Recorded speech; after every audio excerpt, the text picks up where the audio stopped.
வாங்கண்ணா வணக்கங்கண்ணா தளபதியுடைய ஃபேமஸான ஒரு பாடல். தளபதி மட்டும் இல்லை, அந்த படம் வந்து எனக்கு ரொம்ப பிடிச்ச என்னுடைய இனிய நண்பர் இயக்குனர் ஏஎல் விஜய் அவர்களுடைய படம் அது. ஸோ இது வந்து ஒரு பொலிட்டிக்கல் மூவி, அரசியல் படமாக இந்த படம் வந்திருக்கு. அதிலும் தமிழ்நாட்டில் வந்து வாங்கண்ணா வணக்கங்கண்ணா அண்ணன், அதாவது எப்படி ஒரு அண்ணா அப்படின்ற ஒரு வார்த்தையை வந்து புரட்சி தலைவர் எம்ஜிஆர் அவர்கள் கொண்டு போய் சேர்த்தாங்களோ, அண்ணா அப்படின்னோன்னா நமக்கு எம்ஜிஆர் அவர்கள் ஞாபகம் வரும், எம்ஜிஆர் அப்படின்னோன்னா அண்ணா அவர்கள் ஞாபகம் வரும். ஏன்னா அந்த வார்த்தையை அதிகமாக கொண்டு போய் மக்கள்கிட்ட அண்ணான்ற வார்த்தையவே கொண்டு போய் சேர்த்தவர் புரட்சி தலைவர். அது மாதிரி அண்ணே அப்படிங்கிற வார்த்தையை மக்கள்கிட்ட கொண்டு போய் சேர்த்தவரே நம்ம செந்தில் அண்ணன் தான்.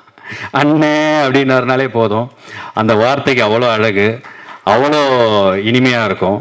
அவர் தான் வந்து அந்த வார்த்தைக்கு ஒரு பிராண்ட் அம்பாசிடர் மாதிரி. ஸோ எங்களுடைய இனிமையான அன்பான அண்ணன் செந்தில் அவர்கள் இன்னைக்கு வேறு ஏதோ படப்பிடிப்பு காரணமாக அவங்களால இங்கே வர முடியல அப்படின்னு சொன்னாங்க. ஸோ அவங்களுக்காக நான் இந்த நிகழ்ச்சியில் வந்து அவங்க சார்பாகவே நான் வந்தேன்னு கூட நீங்கள் சொல்லலாம். அண்டு படத்துடைய ட்ரெய்லர் இது வந்து ஒரு பொலிட்டிக்கல் விஷயங்களை பேசுது.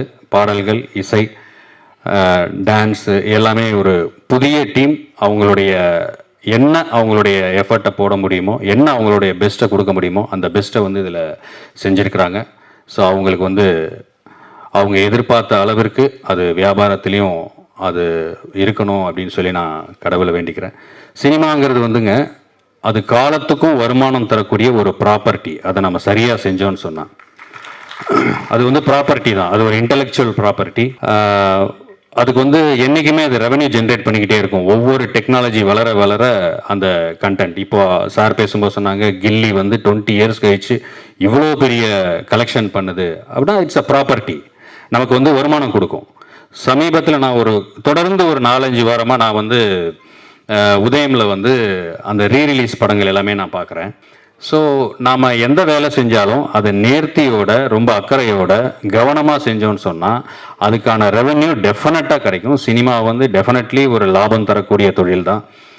முன்னாடி பேசின ஒரு நண்பர் சொன்னார், ரிலீஸ் டைமில் வந்து சிலர் வந்து என்னை ஏமாற்றிட்டாங்க, இது பண்ணிட்டாங்கன்னு சொல்லி. நீங்கள் யார் ஏமாற்றிட்டாங்கன்னு சொன்னீங்களோ அவங்களை நீங்கள் எக்ஸ்போஸ் பண்ணுங்கள், அப்போ தான் மற்றவங்களுக்கு அது வந்து தெரியும்.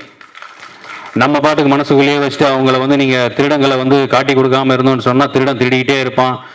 அது வந்து போய்கிட்டே தான் இருக்கும். எந்த ஃபீல்டாக இருக்கட்டும், அது அரசியலாக இருக்கட்டும், இல்லை சினிமாவாக இருக்கட்டும், இல்லை சங்கங்களாக இருக்கட்டும், எதுவாக இருந்தாலும் இவன் தப்பு பண்ணனா அவன் தப்பு, நிர்வாகத்தில் சரியில்லையா சரியில்லை, அதை நம்ம சொல்லணும். ஏன்னா இது நமக்கு அதுக்கு பின்னாடி பல பேரோட லைஃப் இருக்குது, எதிர்காலம் இருக்குது, நம்பிக்கை இருக்குது, பல பேரோட வாழ்க்கையே அதில் தான் இருக்குது. ஸோ இதில் தப்பு பண்ணுறாங்கன்னு தெரிஞ்சிச்சுன்னா 2வது வாட்டி அவனை எலெக்ட் பண்ணாதீங்க, தேர்ந்தெடுக்காதீங்க. அப்போ தானே இண்டஸ்ட்ரி நல்லாயிருக்கும். இண்டஸ்ட்ரி நல்லா இருந்தால் தானே நம்ம நல்லா இருக்க முடியும். அதை வந்து நம்ம வந்து சொல்கிறதுக்கு வந்து தயங்கவே கூடாது. அதனுடைய பணிவன்பான வேண்டுகோள். ஸோ இந்த இண்டஸ்ட்ரி வந்து நல்லா இருக்கணும், நிறைய படங்கள் வரணும். வெளி லாங்குவேஜிலேருந்து நம்ம தேட்டருக்கு வந்து படங்கள் வந்து ஓட ஆரம்பிச்சிருக்கு. அதையும் நம்ம வரவேற்கணும். ஏன்னு சொன்னால் நம்ம படங்கள் அங்கே போகும்போது நம்ம வந்து ஏற்றுக்கிறோம், வெளிப்படங்கள் இங்கே வரும்போது அவங்களுக்கான வாய்ப்புகளையும் நம்ம கொடுக்க தான் செய்யணும். ஏன்னா இது ஒரு பேன் இண்டியன் ட்ரெண்டாக இப்போது வந்துக்கிட்டு இருக்கு, வியாபாரம் பெருசாகிக்கிட்டு இருக்கு. ஸோ நம்ம வந்து அதை எப்படி சேர்ந்து செஞ்சு எல்லாரும் ஒற்றுமையாக நம்மளுடைய வியாபாரத்தை விரிவாக்கம் செய்து வருமானத்தை பெருக்கிக் கொள்ளணும் அப்படின்றதுல நம்மளுடைய கவனம் இருந்தால் நல்லாயிருக்கும்.